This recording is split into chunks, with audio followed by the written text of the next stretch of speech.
We're at the Venice Boat Show and we've already stumbled across a bit of a surprise. This is the Manda Yachts S07. That is a yard you may not have heard of, but they build these in Ancona, one of the heartlands of Italian boat building. And I've just stepped out of the owner's cabin. That's right, this aft deck is connected directly to the owner's cabin, and that is only the beginning of the innovations on board this boat. And we have got an all-access pass. So come with me and experience something really quite different. I'm Jack Haines, you're watching YachtBuyer.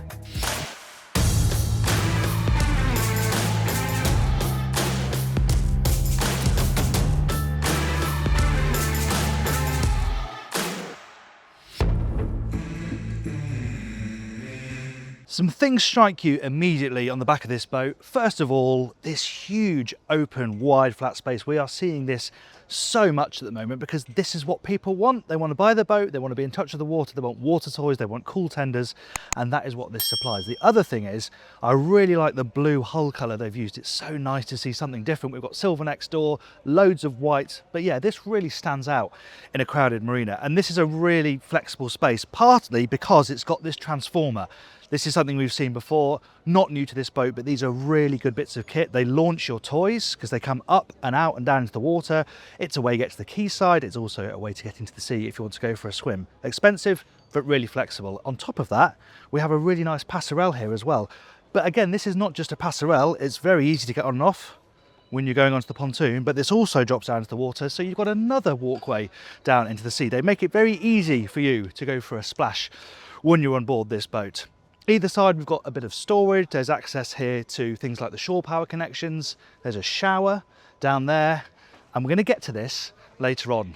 That is a very important part of this boat, and something I get asked a lot when you have these cabins that sort of face out onto a flat deck. What happens if you take a wave over the back? Well, you can see we've got these grates here to hopefully swallow the water before it gets down to the cabin. They've even got one in the same shape as the logo of the boat model, which I think is quite nice. But we're going to get onto that. Let's stay on deck for now and head to the cockpit.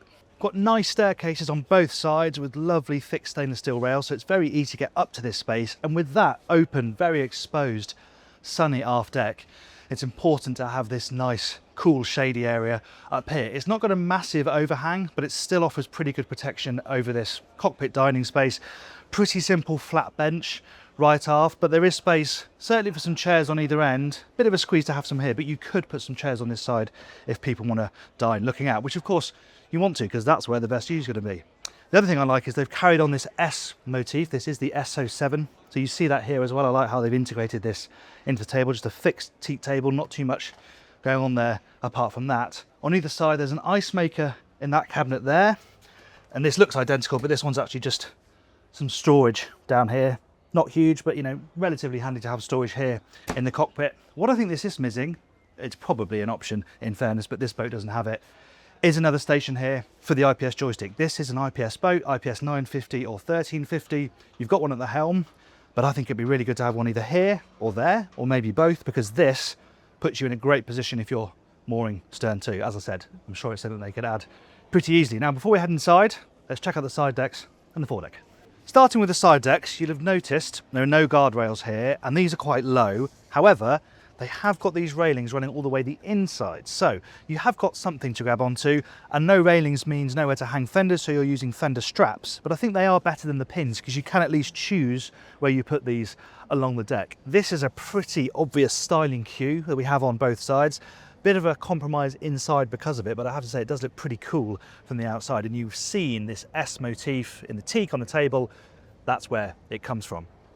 Moving forward, the foredeck is a nice living space. However, there's some practical stuff here. We've got these two large bins, one of these on either side. They are linked, but great for, you know, cleaning kit, covers for all of this can all be swallowed on a ram, nice smooth mouldings. Yeah, making life quite easy for the crew if you have crew on board, but we'll come to that in a moment. Nice dining space up here as well. This is not just a token drinks table, this is large. You could dine up here if you wanted to, especially in the evening. It's pretty shady in that cockpit, so it's nice to have this more exposed area where you can eat. And obviously you've not got any fixed sunbathing space back there. You could put sun loungers or bean bags on that big aft deck, but it's nice to have somewhere like this that's just fixed so you can lie down and catch the sun. These look pretty comfortable, don't they? And what is comfortable is moving around this area. It is totally flat, The walkways are nice and wide. It's flat right forward to this reverse shear bow. The anchor is all concealed. These two split lockers pop open and then you have access to the windlass and the locker, but when you're not using it, it's all away. And with pop-up cleats, everything's flush, including the winches. So you shouldn't be worrying about banging your feet if you're moving around in this area. I mentioned crew. There is a crew space. It's under here. Pretty typical for this size of boat to have it right forward. You know, Pardo put it here. It means it's, you know, a little bit compromised, but it's unlikely, I would think, that this boat will regularly run with crew. The size of it, it's IPS, designed to be owner run, I would say, but hey, it's an option. It's got 2 bunks, a bathroom, and if you're not going to use it, you can just use it as storage space. Now, another element I like is you have a side door at the helm. Really important, again, if it's owner run, to be able to get onto the decks easily, but also gives you some nice flow around the boat. You don't always have to come in through the back door. When you come through it, you're straight into the helm. Okay, the helm station. As I mentioned on deck, it's an IPS boat, hence why I've got my joystick throttled, but it's also got a bow thruster, something you know I always like to see. IPS 950, which is 725 horsepower for a top speed of around 25 knots, cruises at 18 knots, and I imagine you're going to get about 300 nautical miles out of it at that speed. You can have IPS 1350, it's 1,000 horsepower per side to give you a bit more top speed and slightly higher cruising range. I'd say the bigger engines on a boat like this, where you're going to carry a lot of kit, probably aren't a bad idea, but this one's got the smaller ones. The driving position, very good for standing, very good. I can lean on this seat, everything's nice and close to me. In fact, everything really does fall to hand very well. Lovely big windscreen as well, no mullions here as well, so the view is very clear. It's not great for sitting though. This bench is fixed, it's a little bit narrow, and it is dying out for a footrest because my feet are just dangling rather uncomfortably at the moment. And this Gizzy wheel is lovely to hold, but it would be nice if it was a bit more adjustable because it is totally fixed in that position. However, I've got a couple of Garmin MFDs, so I've got good navigation, systems information can all be presented through there. And I talked about this boat's lack of a second docking station there in the cockpit, but there is a camera. So if I'm manoeuvring the boat from down here, I can stick my head out of that door and I can use the camera. You can see we've got the lines up here on the Garmin system to check my proximity to the quayside. I'm not as comfortable with that as I am being out there looking at it, but it's a reasonable solution. And this is a very simple dash arrangement. I like the finish. We've got nice leather here, some hard controls, and most of the stuff is going to be within the screens here. Your Humphree system, Humphree stabilisers.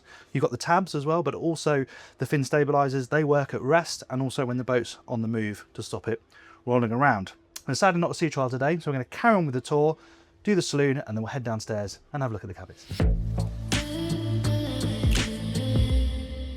You're thinking, it's an Italian boat, so Jack is just going to bang on about style. Well, you're right. There are some nice styling cues in this interior. Yes, there are some very sharp edges as well. I would not like to bang myself on that if I'm walking around at sea, but it is effortlessly cool in here. I like this partition behind the helm seat.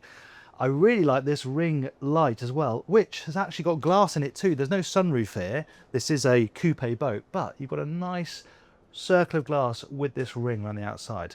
That's a nice touch. And then we come into the heart of the saloon here. It's pretty fixed in terms of layout, but if you want different furniture, different sofa, different coffee tables, they will do it for you. There is an open version of this boat called the Spider. That's more like a sort of fjord style boat. This is obviously a coupe, but they can't call it that. It's a Berlinetta, but this is the fully enclosed version, the sort of year-round usable one. Here on the starboard side, the TV pops up from a unit there, opposite the sofa. It makes perfect sense. And then we've just got some storage down here, but this is actually storage for all the boat's glassware, so that's all neatly tucked away down there. And I mentioned those styling cues on the outside. This is where we see the downside. These windows are pretty small, they slope down on either side. You've got this big panel in the middle. It just makes it feel quite claustrophobic in here, despite how bright the decor is. Opposite the sofa you find the Galley. I mean, this is super sort of chic Milan apartment, isn't it? It's lovely, but you have got everything you need. You've got your dishwasher. There's a large sink here with a very big lid, but that is a nice big sink as well. Microwave above, oven down there, induction cooking, and then space on this side for a domestic style fridge with a freezer compartment below. Over on this side, even more storage, and again, everything has its place. Champagne flutes at the top, crockery, espresso cups, of course, and then just loads of storage for dry goods. So it looks very stylish and minimalist. And it is in places, but it's also pretty practical. But I think the star of the show on this boat, we haven't even come to yet. It's that owner's cabin, so let's head downstairs and have a look. The lower deck then, an interesting arrangement, and they've had some more fun with lighting down these steps. I like how these strips sort of lead you up as you go up on the main deck. Layout itself, VIP right forward. That's a really cool cabin. We're going to go there first. And you've got 2 more guest cabins at either side of this main passageway, and then right after we have that pretty spectacular owner's cabin. But let's start forward, because it's not just the owner's cabin that benefits from the way they've arranged this deck. Look at this for a VIP. It is absolutely enormous, and you see the benefit of that wide bow as well. You know, they've really been able to extend the interior space right forward here. We are obviously standing underneath the foredeck. Huge bed in this cabin, but still plenty of space around both sides. It's also running across the cabin too, leaving space right forward for pretty decent storage. Big split wardrobe that auto illuminates when you pop open the door. Got a nice bureau down here. This lifts up so you can keep your jewellery and makeup and bits and bobs like that in there.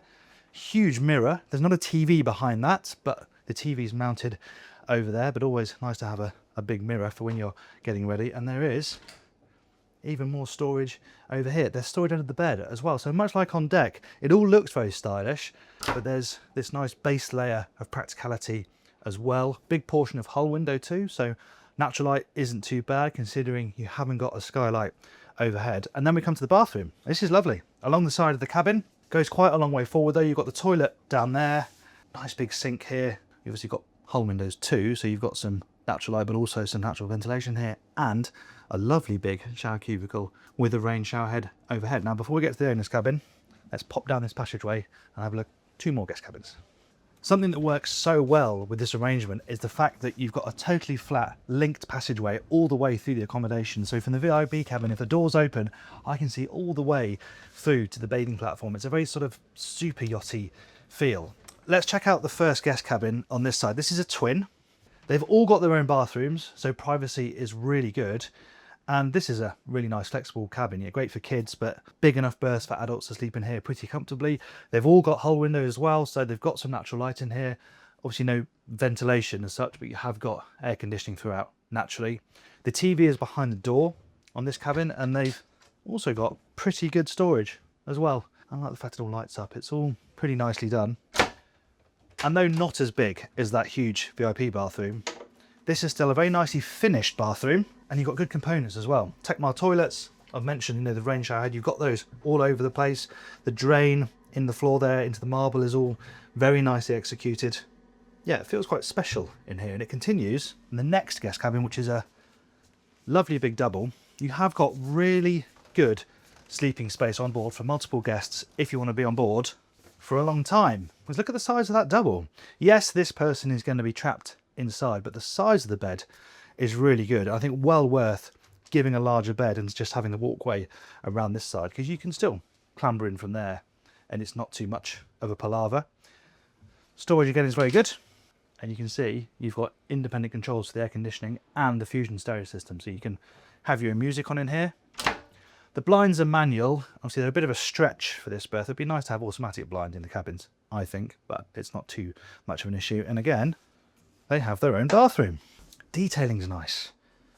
Having the wash down here, having this effect down here, this tray, so your things don't slide around. It's quite thoughtfully done, really. Typically stylish. There I go again on an Italian boat, but they do it well. But this is the one. Come and look at this. How about this for the owner's cabin? Not only is it connected to the aft deck, that's not just a novelty. This is a really big, spacious, comfortable cabin, and the light coming in here from those windows is pretty extraordinary. And how about this? The wall of mirrors over there. It's very hard to know actually what's what. The TV is there, can't see it very well with the door open, but it's better with the blind across. Then you sort of have to pick a door and work out how the door handle works. Oh, you just pull. Massive wardrobe there. There's some aligned all the way down that forward end as well. So again, storage is well thought about. Then through this one, this is the bathroom, and this is actually a double door. So you can open this door as well, which opens the sink to the entire cabin, because of course you've got a window in here. So if you want a bit more light, you can actually open this door and get a much better connection to the cabin, and because of that they've separated the shower on this side and the toilet cubicle with the smoke glass door on that side. Works really well, I think. But of course the key thing is you can lie in this lovely big bed, and then in the morning you wander over, you push a button, the door slides across and you're straight onto your aft deck for a swim. Love that. IPS is a bit of a game changer for boats like this. They couldn't do that if they couldn't put the engines right back here, giving them all that space to play with down there. And actually access to the engines is really good. You have a quick access hatch here, or press a button, this entire thing lifts up and you can get down between them. And this is the benefit of these huge hatches. I can stand down here, there's plenty of ventilation, there's plenty of light. It could do with a ladder though, because clambering in and out isn't all that easy, though you can stand on the generator covers. There's 2 generators down here by my feet. Access to the pods is good. Access to the engines is pretty good as well. Pretty cramped right forward, but most of the stuff you're going to be doing daily is all pretty accessible, including the fuel filters, which are paired and mounted there on that forward bulkhead. This boat's got a water maker fitted as well. That's tucked down in that corner, and you've got the chillers for the air conditioning down there. Simple, clean, easy to get to. We could do with a ladder. You're probably wondering at this point, what's the price? Well, so am I, because they're keeping it quite close to their chest. But the Spider version is just shy of 4 million euros, so a bit more than 4 million euros for this. And this is exactly the type of boat why I like boat shows, because you see a relatively unfamiliar brand doing something quite cool, quite different, and doing it well too. Yes, there are boats that have this seemingly unique layout, but they've executed it really nicely, and it's all flash and style and sharp edges, but also that accommodation is really comfortable for longer cruises. And I like how they've paired the style and the fashion, but with a nice sort of underground thread of practicality. Maybe not what you expect when you first look at a boat like this, but I'd be really interested to know what you guys think. What do you think of the styling and also that accommodation layout? Let me know in the comments below.